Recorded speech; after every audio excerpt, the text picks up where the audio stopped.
Ganun ang mangyayari. Magbili siya ng PVC para mailibing duman sa gitna ng tubo at nang malagyan ng footbulb sa ilalim. Dahil yun, pag nilagyan talaga yun ng PVC sa gitna at i-connect na doon sa water pump, baka magkulang pang supply na sa tubig. Sobrang lakas. Malaki yung water pump niya. Yung nangyaring ginano niya, dito rin makulit na malaki. Hindi kakayanin ng water pump yung tubo. Malaki kasi. Yun mahigop. Hindi kakayanin ng water pump. Taon na lang ha, kaya lang hindi nakakapagtuloy-tuloy.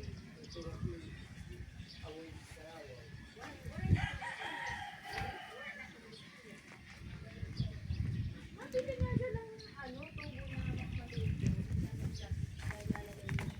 Kaya sa amin baga, pag usawa, may football din sa ilalim ng PVC na nakalaog din na pansot na.